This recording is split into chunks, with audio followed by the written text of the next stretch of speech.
5000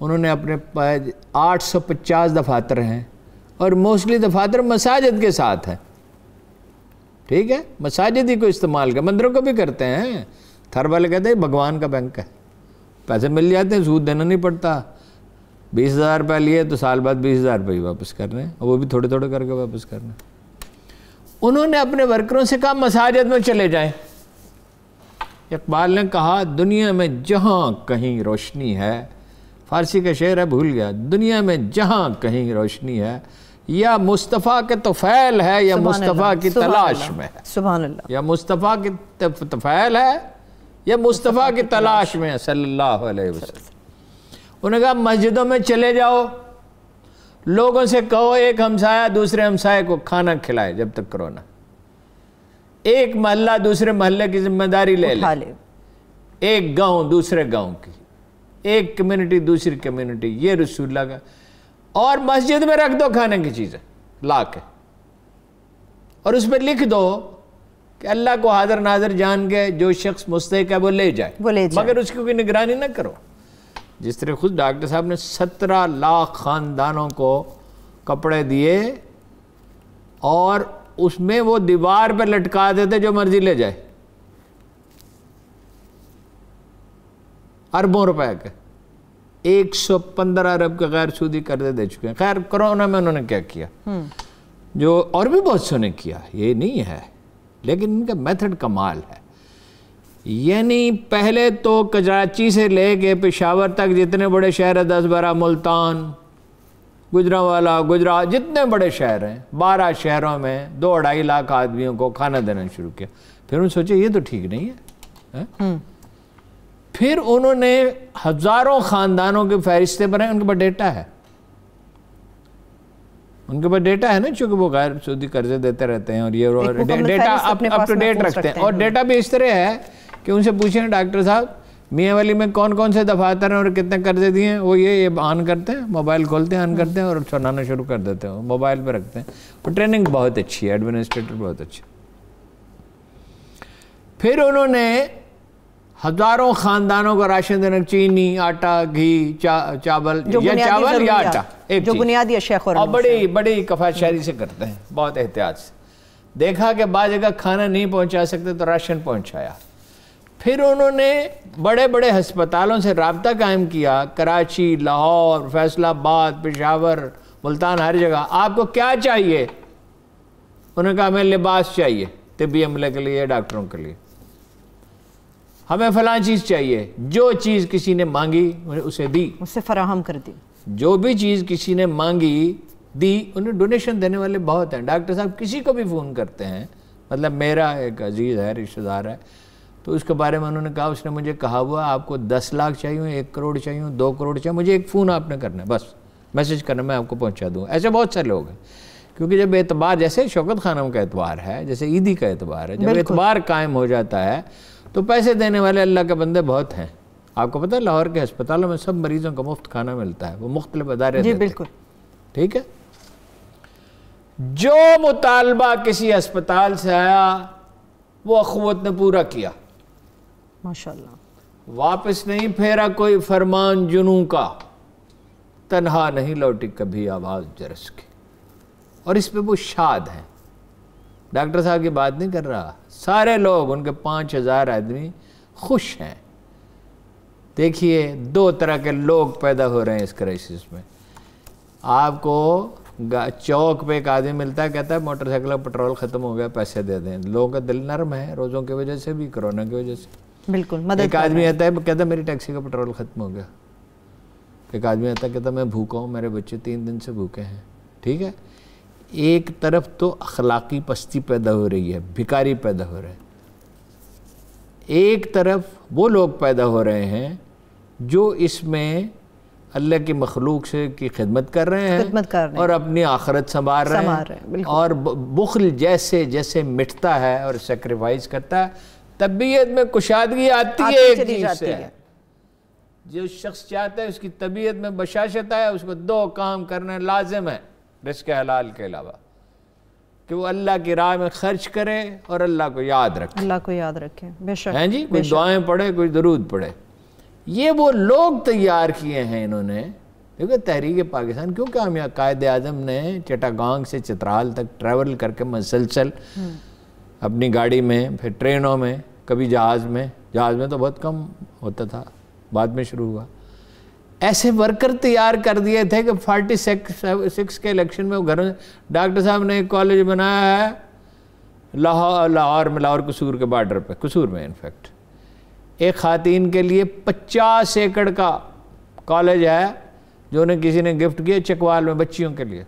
وہ لڑکیاں کہتی تھی ڈاکٹر صاحب آپ نے ہمارے لیے کچھ نہیں کیا. 50 ایکڑ کا وہ کسی نے گفٹ کیا, وہ اللہ کے کسی بندے نے, ٹھیک ہے, اس کا نام مجھے پوچھنا چاہیے تھا. اچھا, فیصل آباد میں ٹیکنالوجی کا کالج بنایا ہے 29 ایکڑ کا. کراچی میں NVD شاید اس کا نام ہے, یہ تو کام وہ گئے جو بہت زیادہ کیے جا رہے ہیں. اس میں میں کیوں بتا رہا ہوں, انہوں نے جو 600 بچے ان کے پڑھتے ہیں اس کالج میں لاہور والے میں, جہاں تعلیم کا معیار بہت اعلیٰ ہے, ایجوکیشن سے بہتر ہے, ان سے کہا تم 4 گھرانے تلاش کرو جن کو پیسوں کی ضرورت ہو. تلاش کر, ہر طالب علم کے اوپر یہ ذمہ داری. وہ بچے ہیں گلگت بلتستان کے بھی, فاٹا کے بھی, آزاد کشمیر کے بھی, سندھ کے بھی, بلوچستان کے بھی, ملک کے ہر کونے سے آئے ہوئے. 4 ایسے خاندان تلاش کرو جو تنگ دست ہو, ان کے ساتھ مستقل رابطے میں رہو, اور جب انہیں ضرورت ہو تو بتاؤ. تو انہوں نے بتایا, تو فی الحال تو ان کو تھوڑے پیسے بھیجے, 2.5 مگر بگننگ تو ہو گئی. مگر بلوچستان میں جو کام حکومت نے کیا ہے وہ ناقابل یقین ہے. وہ یہ ہر 5ویں خاندان کو مدد دی جائے گی, اور بلوچستان حکومت نے پیسے دیے ان کو. جب ان کے پرفارمنس دیکھی کہ یہ ہمارے لوگوں کی دل و جان سے مدد کر رہے ہیں, ان کی طرف سے بلوچستان کی تو آبادی ہی 70 لاکھ ہے, تو 1.25 لاکھ خاندان ہیں, تو 25,000 خاندانوں کو مدد دینی چاہیے. اس لیے کہ انٹیریئر بلوچستان میں اور انٹیریئر سندھ میں غربت زیادہ ہے اور تر میں زیادہ ہے, تو فوکس اس پہ زیادہ ہونا. ویسے تو ہر کہیں اللہ کے بندے ہیں جو ضرورت مند ہیں. ٹھیک, ہمارا کام کیا ہے, ہم بیکاریوں کو پیسے دیتے ہیں. وہ سائل کو اللہ نے منع نہیں کیا دینے سے, کہا ہے سائل کا بھی حق ہے, ہو سکتا ہے اس میں کوئی جانون ہو, لیکن اگر ہم ان اداروں کی مدد کریں, اور یہ خود تنہا ادارہ نہیں ہے, خدمت کا ہم ذکر کر چکے ہیں, بہت سے چینلز پہ بہت سے اداروں کا ذکر ہوتا رہتا ہے. غزالی فاؤنڈیشن ہے, تعمیر ملت فاؤنڈیشن ہے, یہ مدد کر رہے ہیں, اور کئی اخبار میں جو ہیں ذمہ دار وہ بتاتے رہتے ہیں کہ فلاں ادارہ, جو بھی ادارہ آپ کو پسند ہو, آپ کے قریب ہو, جا کے